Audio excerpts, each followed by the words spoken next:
Hallelujah. आइए हम मेरी भविष्यवाणियों की पुस्तक में से आज के वचन को पढ़ते हैं। एक और कदम। मरकुस 5 के 36 में लिखा है, जो बात वे कह रहे थे उसको यीशु ने अनसुनी करके आराधनालय के सरदार से कहा, मत डर, केवल विश्वास रख।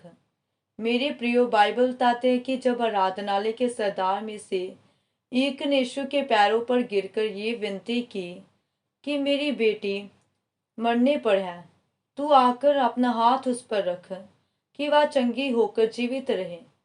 वह ये कह ही रहा था कि उसके लोगों ने आकर कहा, तेरी बेटी तो मर गई, अब तू गुरु को क्यों दुख देता है।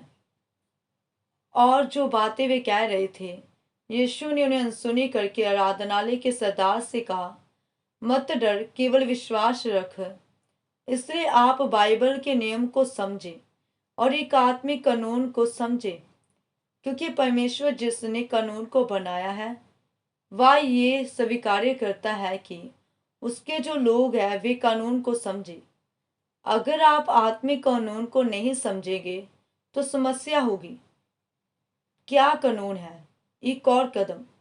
अतः आज कई लोगों को लगता है कि चंगाई आसान है, कि अब प्रार्थना हो गई है, अभी ठीक हो जाऊंगा। लेकिन वह इतना आसान नहीं है। जब हम आराधनालय के सरदार के बारे में देखते हैं तो वह पहला व्यक्ति है जो अपनी बेटी की चंगाई के लिए यीशु मसीह के पास आता है और उसके साथ चलता है। जब दूसरे लोग आकर कहते हैं तेरी बेटी मर गई है, तब यीशु मसीह उसे कहते हैं, मत डर, सिर्फ विश्वास रख।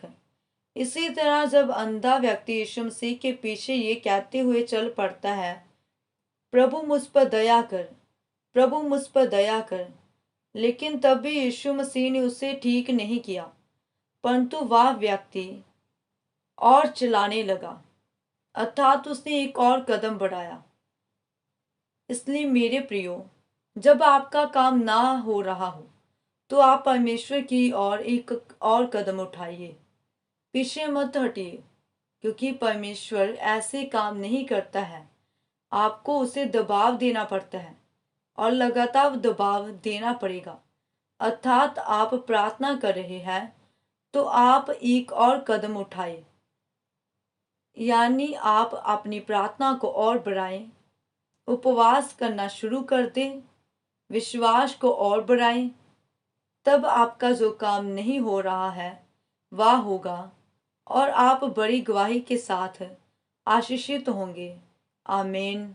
आइए हम मिलकर घोषणा करते हैं।